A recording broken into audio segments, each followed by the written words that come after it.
Hello everybody, this is JeLLyFiSHofHaPPy, and right now I am revisiting two older designs that I made. One is the wishing well and the other is my sky base.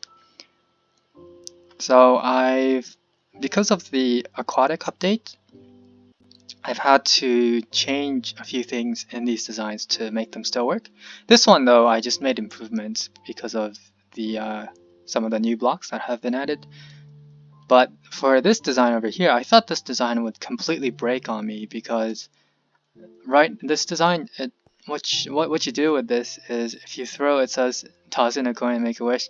So what you do is you throw an item in there, it'll activate a tripwire down there and skeletons would spawn to kill you. And when you kill the skeleton, their items would drop back down and those items would spawn more skeletons. So it'll be an endless supply of skeleton being spawned, which would just really annoy players who are nearby.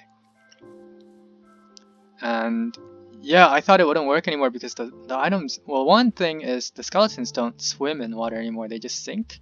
So they're not going to come up here anymore. And another thing is if I throw items in water now, they float, or I heard that that's the case. So I was ready to just completely demolish this well over here, but it turns out that if I throw an item in here, it'll sink a little bit before it drops back out.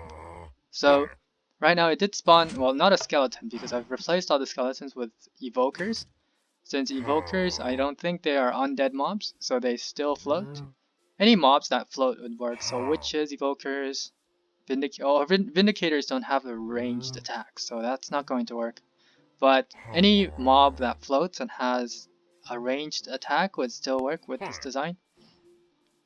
You can always just take this away and put creepers inside. So, oh, another one spawned. So yeah, if you put creepers inside, they can come out and kill you. Although, if that's the case, then this is only going to be a one-time use trap, because it'll just blow up the whole contraption. Anyway, that's enough about this well. I'm just glad it still works. Oh wait, it's not survival, I can't get rid of signs that way. Anyway, yeah, this one, I was surprised it still works, and let's move on to the sky base. Now for the sky base, the update didn't really break anything in it, but I've made use of some of the newer blocks. Before, this used to be oak trapdoor, and now it is, I used birch because you can't see through it. Now with this trap, what happens is if you go inside, you see there's a dispenser there. So if somebody gets into your house uninvited, they try to go inside, they'll step on these pressure plates, which activate the lava dispenser. It kills them, and then when they die, they get off the pressure plates and the lava gets retracted again, so it's ready for the next victim. And yeah, I talk more about this in my other video, but I guess I can show you guys how it works here as well. It's just, I probably don't have to explain this. It's really simple. The redstone, it just, every time one person gets on here, the lava comes out. When they die, the lava goes back in. And over here, I added one more thing here. This has nothing to do with the aquatic update. It's a dropper. What this dropper does is it counts the number of victims. So before, what I had to do was if you noticed in my last video, I had torches over here.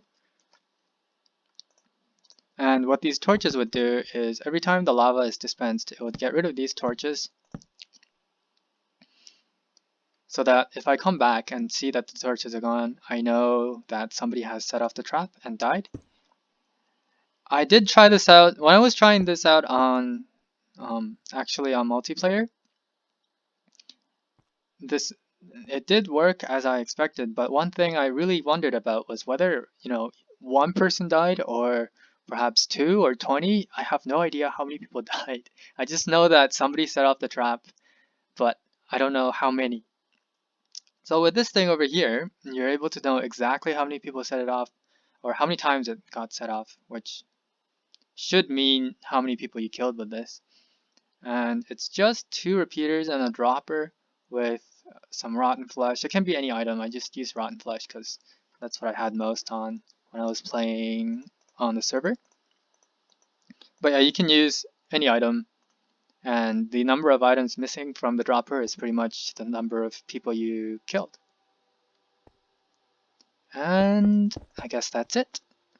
These are the updates I made for these two builds. It's nothing special, but I thought I'd share it because hopefully it gives you guys some ideas for your own traps. And yeah, thanks for watching.